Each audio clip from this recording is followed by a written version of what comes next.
Kinokonsidera ni Pangulong Rodrigo Duterte ang pagkakaroon ng bilateral talks sa pagitan ng Pilipinas at China matapos pumabol sa bansa ang desisyon ng Permanent Court of Arbitration sa issue ng agawan ng teritoryo sa West Philippine Sea.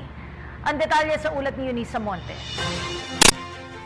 Ikinatuwa ng tanggulang pambansa ang katatapos lamang na tagumpay ng Pilipinas sa Permanent Court of Arbitration.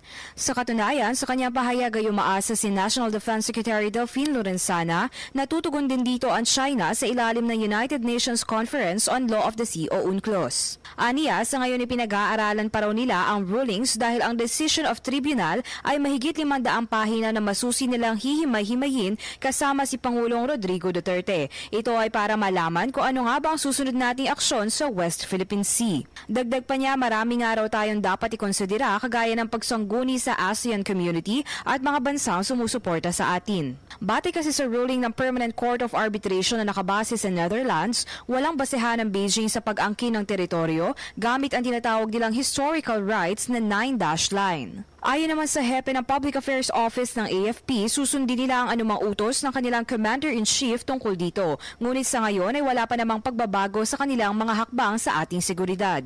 But still in pursuance to the guidance of the Executive Department to take it with prudence, with sobriety. Kaya kung yun ang stance natin, ang aking perception is we will not do anything, any action that will be misinterpreted. Samantala, nakiusap din si Colonel Arevalo sa publiko na huwag ipakalat ang mga messages tungkol sa pagbabanta sa ating seguridad. Merong nagsisirculate na parang disinformation text na sinasabi na yung mga pastor daw natin, pamunuan ng mga mamamayan sa pagdarasal kasi nagkakagulo na di umano sa Clark at lumalapag ang mga iba't ibang sasakyang pandigma ng ibang bansa, gaya ng Australia, France, etc. We would like to tell our people na hindi po yan totoo. Hindi po yan totoo. Huwag po tayong maniniwala. Wala pong ganun. Wala pong ganun sinasabing paglapag o paghahanda sa isang galit na bansa na naapektuhan ng desisyon na ito. Matatandaan na una na ring nabanggit ni President Duterte na nais niyang bumisita sa West Philippine Sea sakay ang isang jet ski at dala ang ating watawat.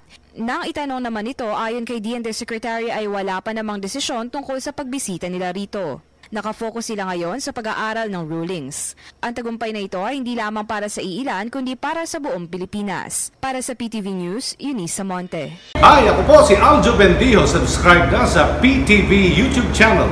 I-click lang ang subscribe button.